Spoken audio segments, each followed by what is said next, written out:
And good evening on a beautiful Friday night here in Mammoth Lakes, California. We are here to do a great debrief from a crazy day of racing here at the Mammoth Trail Fest 26K. My name is Dylan Bowman, joined by Mile Backhausen, MK Sullivan, Rod Farvard for the second evening in a row. Panel, it's great to see you all. An amazing day of racing here at Mammoth Trail Fest. Rod, let's start with you, buddy.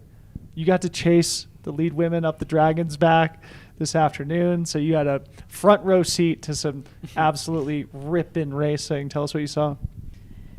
It was pretty amazing, and I'd like to apologize first to the women at the front if I was just annoying, like squeezing in between people, but it was a battle, definitely. So Danny Moreno, who ended up second on the day, hit the climb first. She was leading the climb for probably the first mile of it out of 3 miles. And slowly Judith came into view, and all of a sudden the two were battling, like running sections that, okay, so little context, Danny and I run that a lot. Yeah. And I know sections that Danny would normally hike, but seeing her go into race mode and like kill herself up the climb was pretty cool.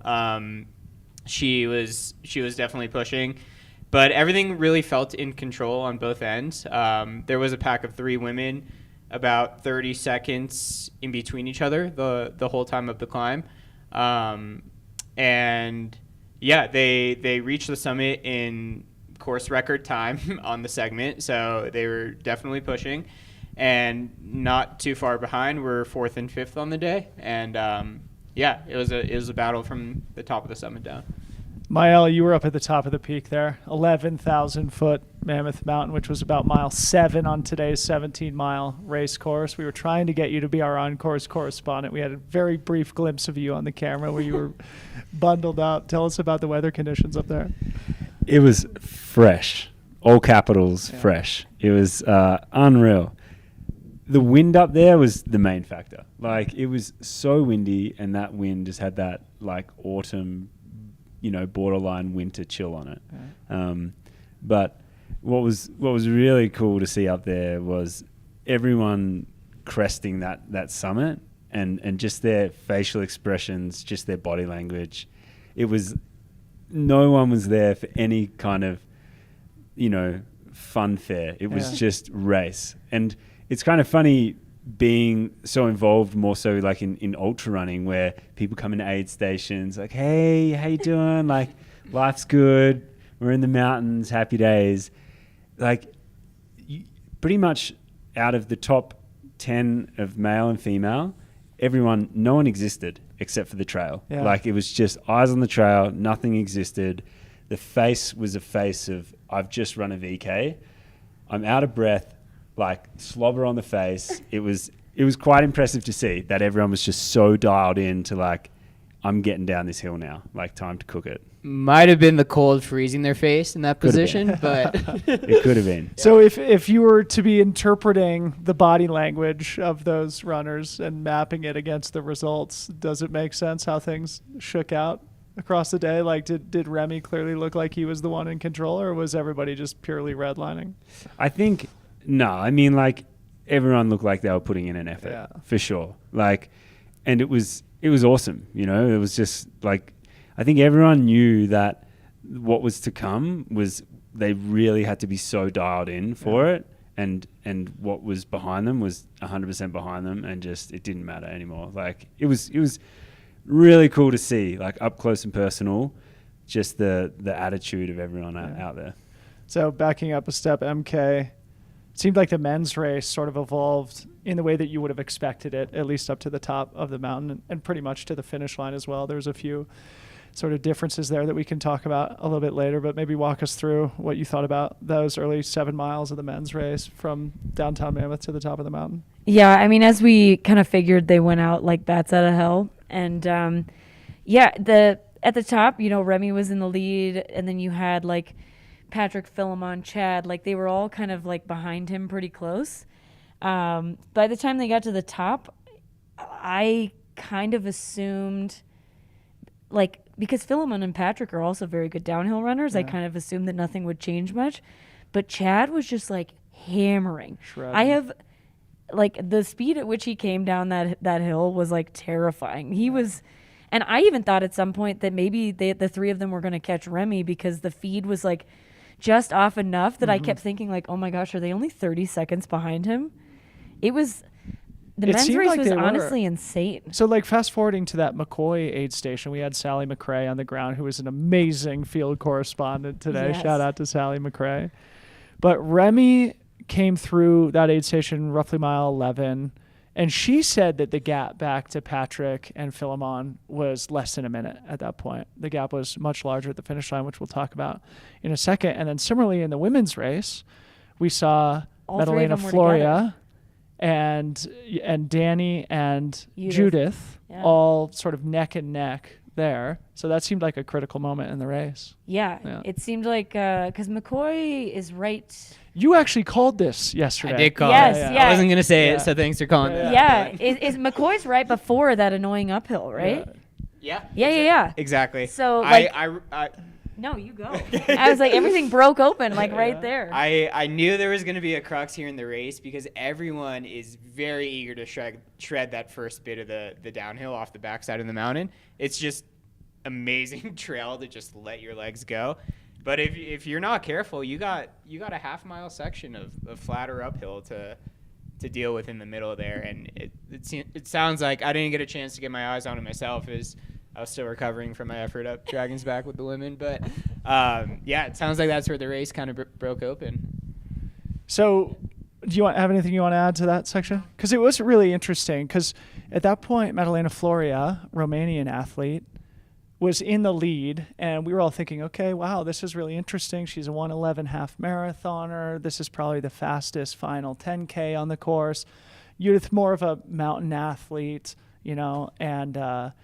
and Danny obviously was like right on her heels too, very much any person's ball game. But then it seemed like Judith sort of took control at that point on terrain that, you would know better than me, but. Yeah.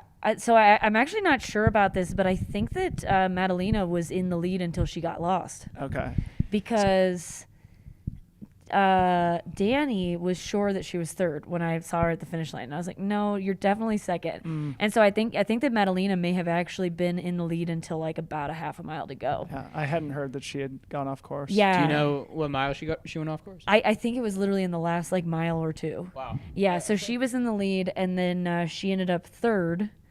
But, she must have been hammering down that hill if she was beating Judith and also Danny, who knows these trails like the back of her hand. So go ahead, Madge, if you have Well, yeah. I mean, when she crested the summit, the look on her face and the way she started to descend was like she is on a mission. She's ready to eat. Like absolute mission, which was just so cool to see. Yeah, so great. So maybe what we should do is like just go through the finishing results here, and we can add a little bit of detail on each of the finishers, because I think there's going to be a lot of stuff that we need to discuss just to clarify for those who watched the live stream today, because there were some, navigational errors from some runners and some confusion at the finish line. There was ultimately a DQ, so we'll get to all that now. But let's first start with the champion here today, Remy Bonnet. What more can you say about this kid? Madge, you said yesterday he's just a thoroughbred. I loved how you said that. 28 years old, Swiss ski mountaineering world champion, clearly the best sub-ultra distance athlete in the world, taking home another big W today.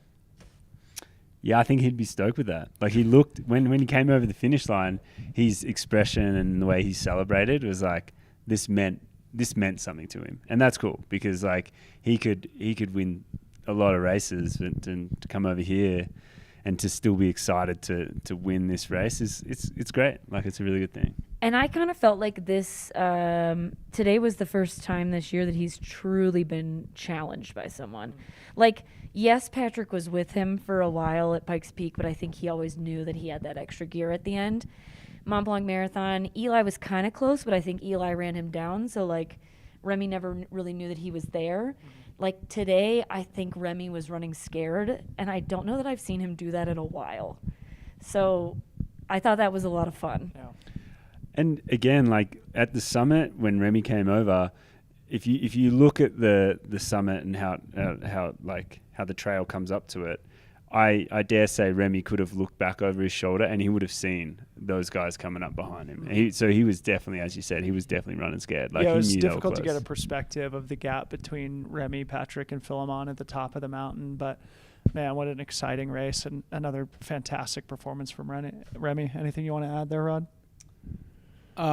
Just that Remy's time up the climb was Is it a Strava CR? Has he uploaded? by 10 minutes. 10 minutes? What? I Seriously, think that yeah. like the top 5 men broke the CR. Yeah, they all did. And for perspective, on a world-class field like today, Remy's time up the climb was 3 minutes faster than anyone else's also.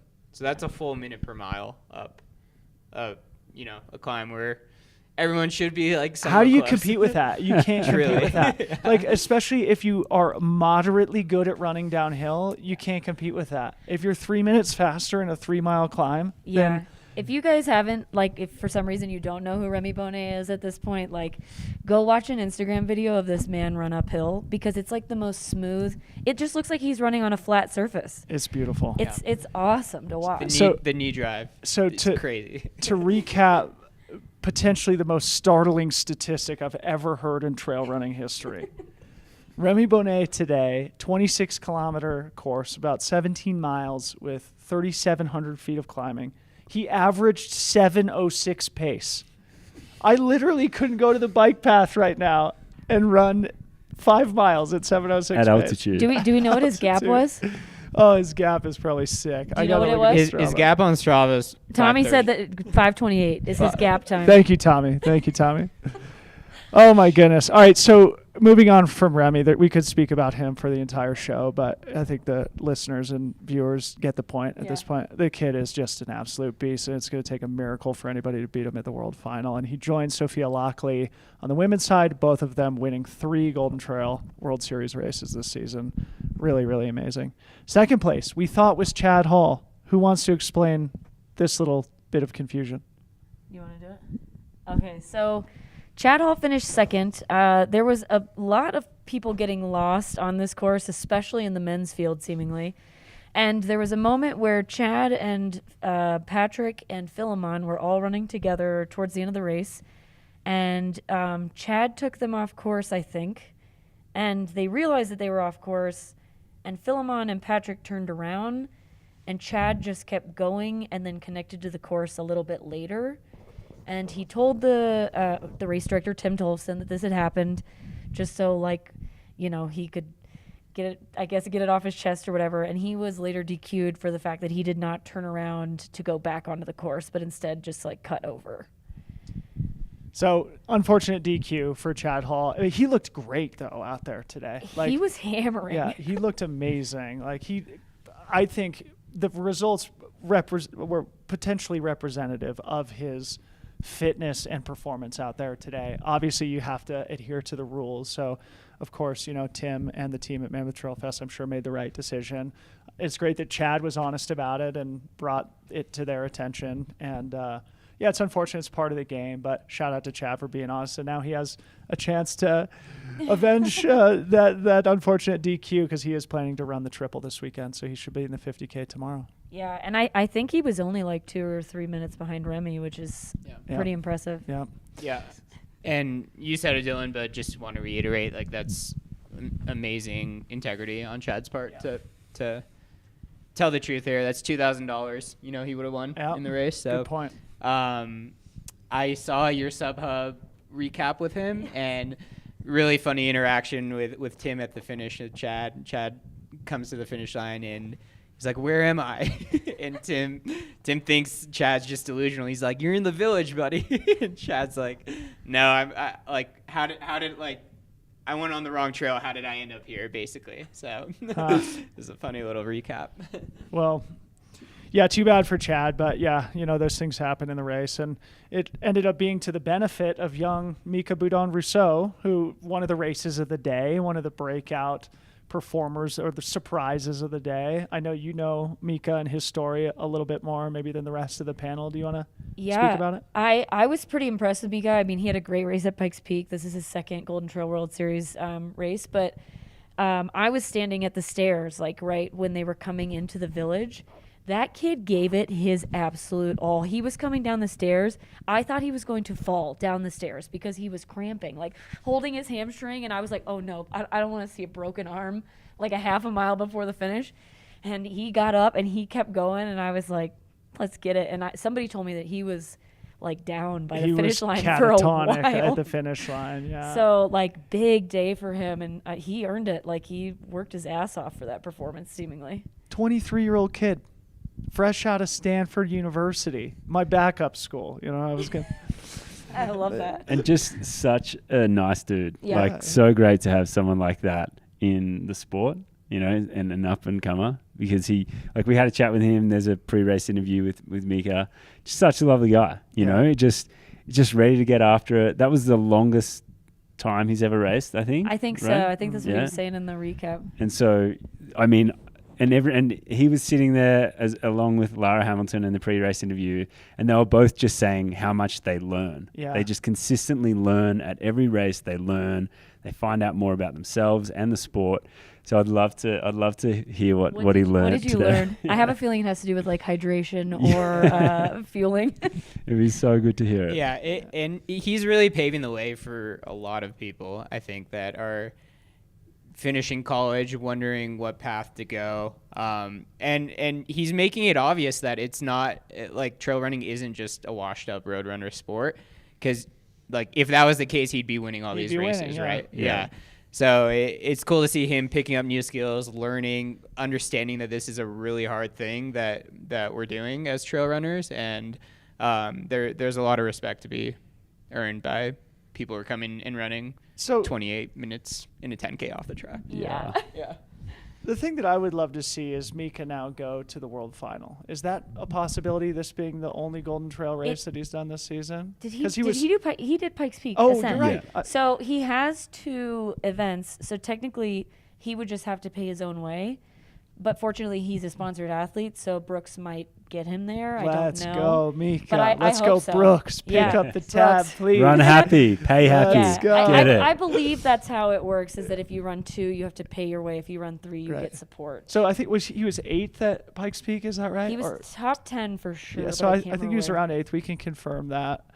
Tommy, you on it? No, he's Now not he's even out. there.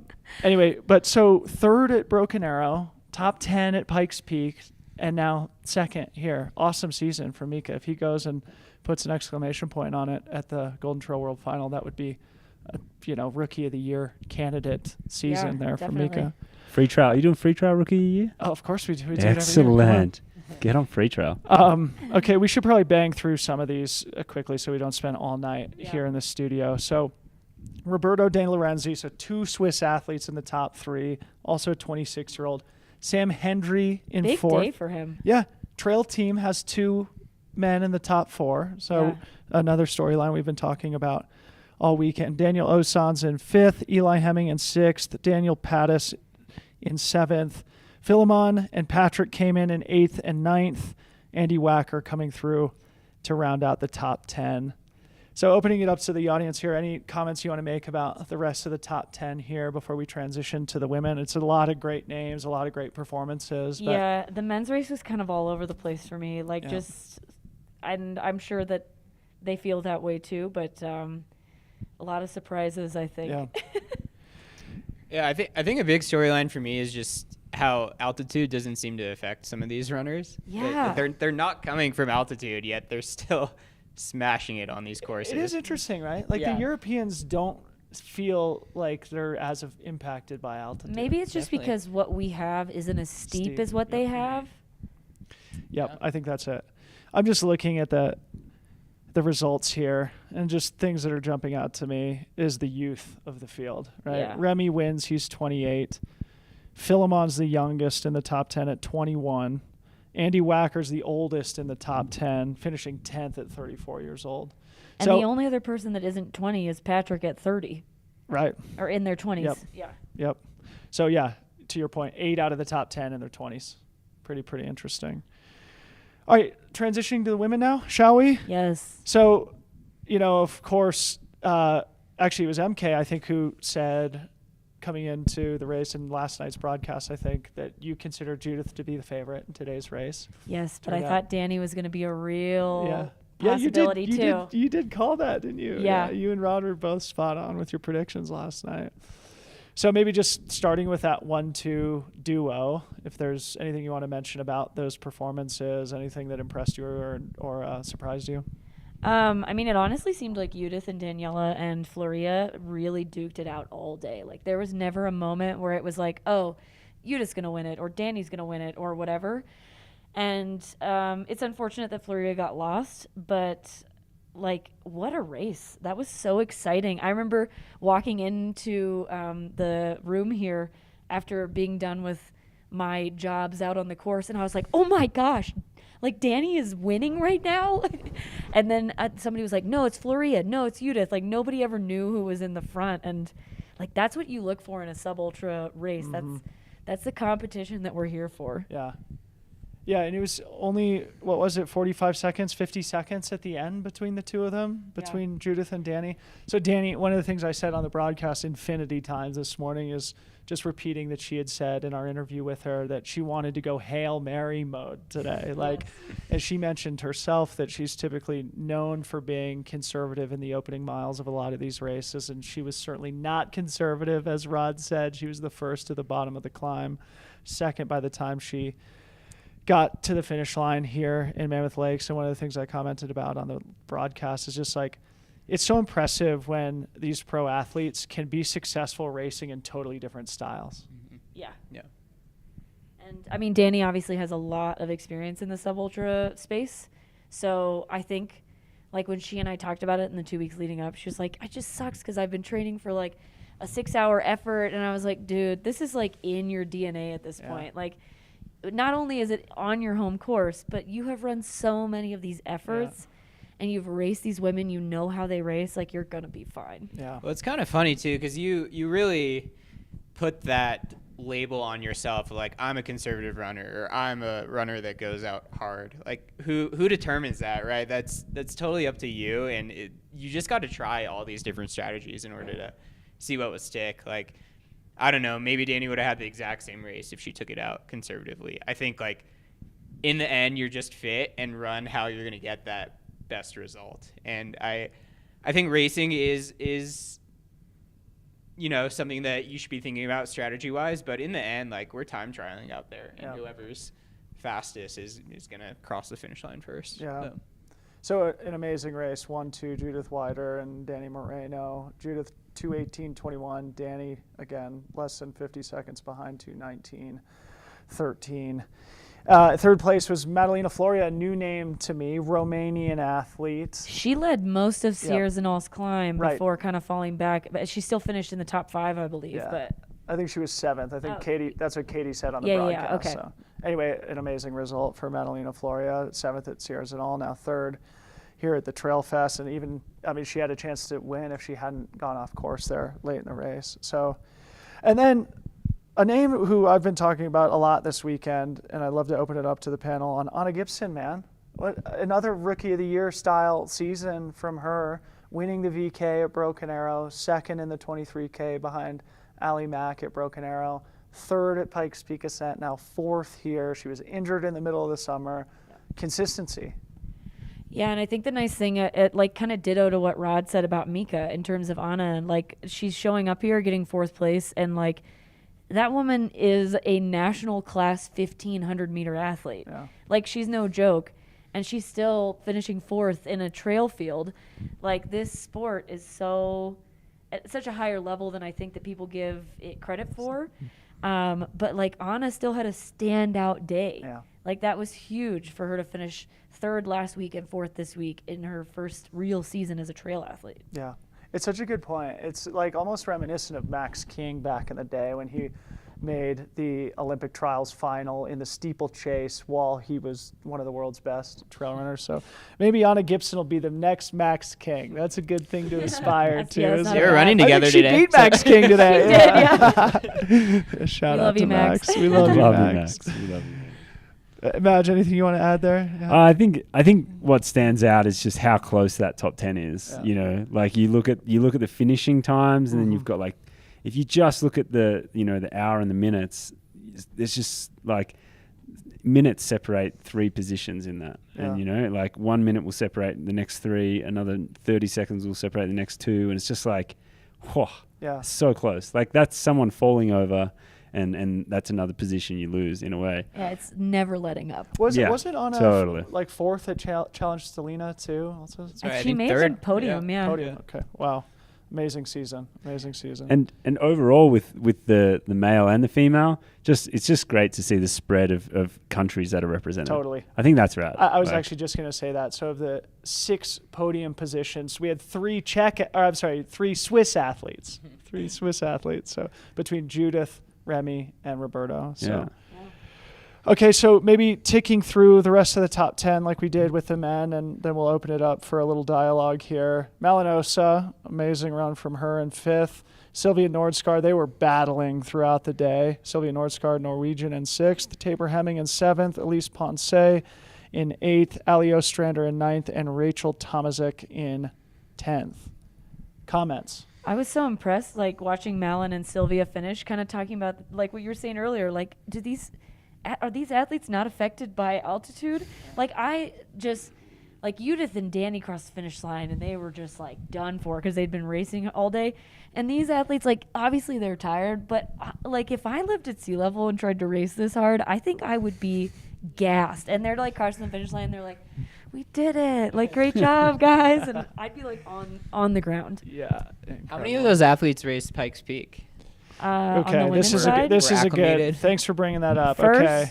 3rd, 4th, 5th, 6th, 7th, 8th, 9th, and 10th. Oh, wow. So everybody but Danny. Yeah, everybody but Danny. Wow. That Okay, so let's everyone's do it. acclimated. Let's do it for the men's race Yeah. though too, because And here I was being like, oh, they didn't go back down to sea level, so it might be hard for them. So let's see. Yes. Did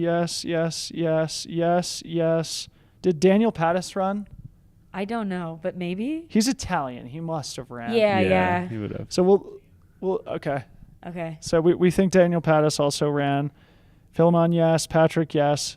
Andy Wacker ran Yeah. the ascent. All top 10 in the men's race ran Pikes Peak ascent. Interesting. So that was one of the storylines that we were talking about this morning of like, let's see if the fatigue impacts anybody. It doesn't. Seems to The work pretty opposite. well. If you want to do The well at opposite. Mammoth Trail Fest, Run you Pikes got to do Peak. Pikes Peak. Okay. A couple sort of honorable mention shout outs here. And then if there's anything else the panel wants to add here, I just wanted to give a shout out to Chris and Alicia Vargo. Chris ripping a 14th place after 6 years on the bench, coming back. In a no-joke field. Yeah, in a no-joke field. I chatted with him at the finish line. He was like, yeah, man, I felt like I had a great day. These guys are just so fast. So good. I was like, man, you must be inspired to keep going. He was like, yeah, I'm sort of thinking about what other races I'm going to jump into. And then Alicia, 12th place in the women's race.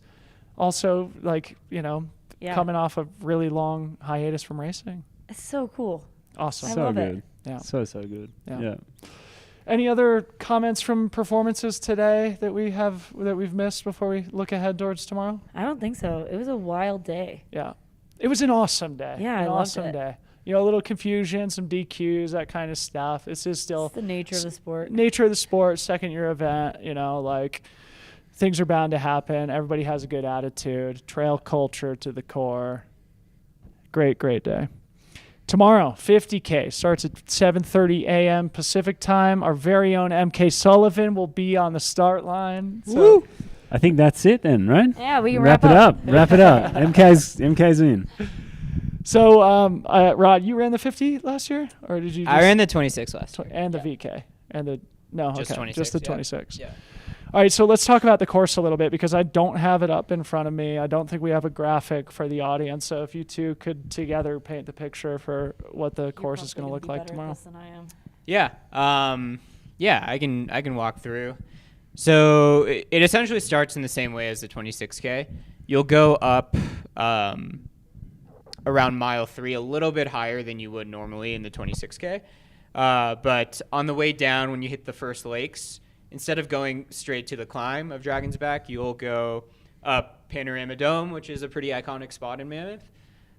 It's about a 400-foot climb up to the top. And this is where I guess like a lot of the the additional vert comes in than from the 26K, you have a lot of these like 500-ish foot rollers on your way to the Dragon's Back climb. So a lot of the trail is horse trail. It's in my opinion actually really tough. It's sandy. Like your foot strike isn't very quick on it, so it could really zap you. But you get up to some pretty iconic spots. Unfortunately, you can't go super far into the backcountry that you normally would if you weren't racing, just because of wilderness permitting and all that. But you are very close to the JMT, and it's a shame that we don't go and hit that. But really stunning areas that you run by. You'll hit the Dragon's Back climb coming up from the backside, so you'll actually go up a little bit before descending down to about half a mile up the Dragon's Back climb, and then you'll start going up the route that the 26K went up. And then basically the descent is it's the same gist. You'll go on the backside of the mountain. You'll take different trails down, but it's split up into a 5-mile descent and then a 2-mile climb where you'll climb 600 feet, which is, that sucks in the middle of a big descent. You'll descend down a little bit more and then have a 300-foot kicker before taking that uptown trail back down to the end of the race. Wow, so it's a single loop course? It's a single loop. Apologies if you already said this, but is it the same course, the 50K this year, that it was last year? It's slightly different, mostly just in the beginning. Okay. Yeah. So you think last year's times might be? I think it'll be really comparable. Cool. Yeah, based on what the guys ran and the women ran for the first 4 miles today, I think it might be slightly faster than what it ran last year. But yeah, for the most part, I think it'll be pretty similar. Yeah. Matt, did you have something? No, we just totally forgot to say, holy shit, the views out there today Oh my were gosh. stunning. Thanks for reminding us. It was just the clearest day. Yep. And I remember yesterday, Rob, you were like, yeah, you come up on the summit and you see the minarets and you named a couple other peaks. I got the gondola up, which was very luxurious. And I just stood there being like, holy shit. Yeah. It's crazy, amazing out there. You can see all the way down into Yosemite. I mean, I didn't even know what I was looking at, but I was like, it's amazing. I mean, Narnia. you mentioned the minarets and Mount Ritter and stuff yesterday, and So good. iconic. And so they'll see that and more tomorrow. Yeah, they will see a lot more, yeah. You'll Yeah. hit a few more lakes on tomorrow's route, which are pretty stunning. Yeah. Speak of the devil, Max King is now in the studio. Yes. Should we pull him on for a very brief conversation? It'd be so rude if Max, we you want to didn't. come up here for a sec? Max. Hop on into the couch. Jump on the couch. Max. The hot seat. The hot seat. Did you bring any beers for us, man? Therapy session. You get in the middle here, bro. Feel like Yeah. it's a therapy session. I'm sitting on the couch between two This is an greats. right? old How Salomon are you? jacket. Yes. Really? When did you get this jacket? That's Well, like today, like- 2000, man. No, it's actually kind of old, yeah. Yeah. But today, Tim he pulls me up for the Masters Awards, and he introduces me as the man who just won't die. Wow. And I don't quite know how to take that, but I feel like it should be a compliment. It is. Okay, all right. Wear good. it like Okay. a badge of Thank honor. you for clarifying that for me. Appreciate that. He could have said God, but he said man that won't die. Yeah. It's the same. Yeah. Same. Okay. Tell us about the day. I mean, you're coming off a 24-hour adventure race, so I know you weren't expecting greatness today, but how did it feel relative to your expectations? Like legs feel okay and stuff, but like I was feeling last weekend for sure. I've spent the last probably 2 months at sea level, so I'm feeling the altitude as I'm taking off today. I'm like thinking, man, this is going to hurt today. That's all I could think running up that road. And then, like everybody had a little like off trail or off course extravaganza, a little extra mileage and stuff, and got back on course, and we had to work back up through the field, and I was feeling pretty good up Dragon's Back. And then I was like so happy to be at the top, and I'm like, it's all downhill. We're just gonna fly. So, I mean, the day went fine. It was great. It was good to be out there. I had a lot of fun. It's a super cool course. Like you were just saying, like the views up top. I didn't see too many views, honestly, but I looked around a little bit, and it was beautiful. Great course and cool race. So I just said speak of the devil. We literally were just talking about you because we were talking about Anna Gibson. And I was like, man, because MK was commenting how, she's a national class 1,500 meter runner. And I was like, it's reminiscent of the days when Max was in the U.S. Olympic trials doing the steeplechase and also, world-class trail runner. Any comments about that specifically, about Anna specifically, or just about, these new, young, super dynamic athletes like Miko finished second here today too? That's who I was going to bring up too, is like Miko, like the group of them kind of fresh out of college, right into trail running. We haven't probably seen that ever before in trail running. I'm sure there's a couple out there, right? But sponsored pros. Right, yeah. exactly. And so that is super cool to see. And you kind of expect that they'll come into the sport and have this like little bit of a learning curve to figure it out. And both of them are just like, boom, we're in it, and we're full on in the middle of the elite pack and just like crushing. So it's really cool to see. So cool. Yeah. So tomorrow you're helping with the broadcast, aren't you? I guess so. Yeah, that's why I came in here, just like help with the broadcast, not to come up onto the hot right seat. in the mid pack, man. But, right up here. But yeah, so helping with some commentary, I guess, somewhere on the course out there. Heck yeah. Well, you're welcome to stay and get warmed up here with us. We're just talking about the 50K tomorrow and just sort of previewing it. Research, right? Yeah. A little bit. I checked out the course. I see that there's a couple of like kicker climbs after the big descent, which is gonna hurt. Yeah. So yeah. I'll be walking, don't worry. So MK, obviously you're going to be racing tomorrow. Yeah. Just like Danny, like we did a live stream at UTMB where we were just talking about your guys' 2 challenging days there. Are you going Hail Mary mode like your good friend and co-host on the podcast, Danny Moreno? I don't think so. I haven't felt quite myself since coming back from OCC, so this is kind of just a more for fun kind of day, and I'm just looking forward to the views. Yeah. Because last year when I did I come out here often, but when I did the 26K and the Dragon's Back Ascent, I was not looking around too much. Yeah. So tomorrow you get But it's going to be a lot of fun. Yeah. Yeah. Good. Rod, you Well, were mentioning. I think we should just quickly say that you're our vote for number 1. All right, MK. Oh, Yeah. thank you. You've been working tirelessly at the commentary and doing interviews all weekend. Huge shout out for giving time and energy to that when you've got a 50K coming up. This is so much fun, though. I'm so happy that this gets to be like part of my job. Yeah.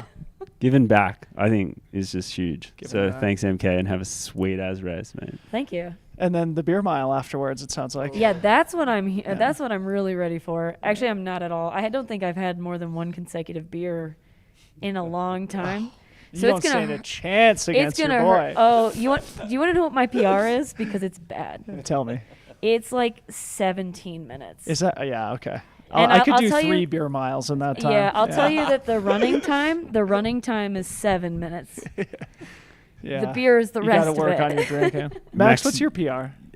I don't have a PR. I don't Are you gonna come Are you run the beer setting mile one? with us tomorrow after the award ceremony? This is news to me. I have. We just came up with it about an hour ago. Max, I feel like this will just like complete your legacy. So just throw it out. Here's sub 6 like, beer mile. I don't drink a lot, right? So like a beer mile has never been in my repertoire. Food challenges, however, inside of a mile, like I'm money. Like So, yeah, let me just donut mile, taco Like a mile. Christmas so Max tree. is doing a hot dog mile while the rest of us are doing a beer mile. I am Sounds in. fair. All right, so bringing you back to let's get the train back on the tracks here. Bringing it back to the 50K. So again, maybe I don't know if you said this, but in the 50 kilometers, just to round out the specs of the course, how much vertical is there roughly? Just over 6K. Okay. Yeah. And high alpine course, a mix of runnable terrain, more challenging mountainous terrain, probably, or like what kind of athlete does it suit? Yeah, I think it's similar to yesterday. Like none of the add-ons that make this a 50K versus a 26K are any different trail terrain than you'd be running. Yeah. So, yeah, I would say an athlete that is acclimated will do a lot better tomorrow, I think, mostly just because you're out there longer. And someone who, is not afraid to smash descents either, because you do have like effectively a 13-mile descent off the top of the mountain. So Another 550 so runners registered for tomorrow, about 700 today. So it's going to be another big race by participation. If we all agree, MK is our favorite in the women's race. I think Chad Hall is 100%. going to be racing in the men's field. Rod, I think you're most familiar of the people on the panel here with the other characters who are going to be assembling. You want to name a few names? Yeah, there's a good Bay Area cohort coming, so excited to see that. Namely Nick Handel, who Stud. absolute stud. Yeah. He's low key. He's super low key, but he will come to any race and run his ass off. Was he just He was- ninth at OCC? 11th. 11th. Okay. Yep. Yeah, so we were talking about that. So it's like whether he is feeling that at all will be a question. Yeah. Chris Meyer's in the race as well. Yes. So he should be up there pushing that lead. Yeah. We got Cody Logan in the race as well. Pat Wachter, who ran the 26K here last year. He was running strong in the top 5. I think he took a wrong turn, but he's definitely always someone to watch out for, especially in the 50K to 26K range. Tommy Sullivan. Special shout out to Tommy Sullivan. Heck My- yeah. my How's, hubby. how's his Tommy. training been? His training's been top notch. He's running like way more than I do. So, Yeah. He's ready to run a 50K. Probably more than I am. So it does feel like one of those races too, where there may be great opportunity for more younger, lesser experienced, up and coming athletes to come, experience Mammoth Trail Fest, one of these like bigger North American races, get more experience. And so we'll probably see a lot of new names, like we saw Chad Hall sort of come out of nowhere last year to smash it here. So it'll be really fun. I mean, there are several names here on the start list who are very recognizable, including MK and Chad and the others that you just mentioned. But there's probably going to be a lot of surprises too. Yeah, Yeah. I'd say so. Definitely. No, I was going to say, and Chad Hall's course record out here Yeah. is It's nuts. sick. Like sub 4. Sub 4 it's hours. like Yeah. smoke. Actually, he did that basically by himself too. He ran 3:58, and I think Garrett was second in like 4:13. I have it here. So as we start to wind down here, let's just look at that so that we can set the context for the viewers and listeners of what they might be able to expect tomorrow. So Chad Hall finished last year in 3:58.52. Garrett Corcoran, who's no slouch, was second last year in 4:13.58. So Chad won by a very comfortable 15 minutes in the 50K last year. That is a sick time. So we could be looking at, if Rod's prediction is accurate, roughly a 4-hour race for the men last year. And then let me just see here in the women's race, Claire Rhodes finished first in 5:21.19. Jenny Quilty finished second in 5:41.18. So that was another 20-minute differential between first and second in the women's race. MK, do you expect it to be about the same tomorrow? 5.5 hours?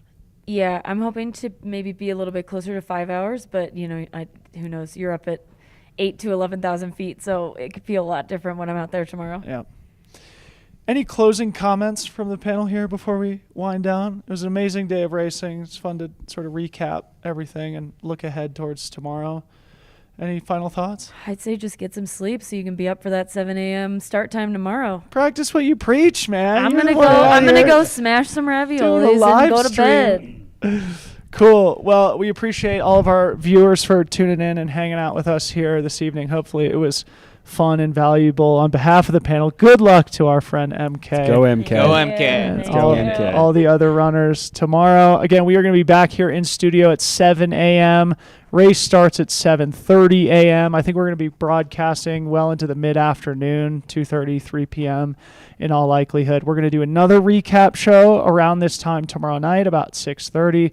So make sure, again, smash the subscribe button, please, before you X out of your browser. It would mean a lot to us if you did. And then Sunday, of course, there's the Dragon's Back Ascent to round things out. So we still got a long ways to go, but it's been a great start. On behalf of Mael, Max King, MK, Rod Farvard, I'm Debo. See you tomorrow.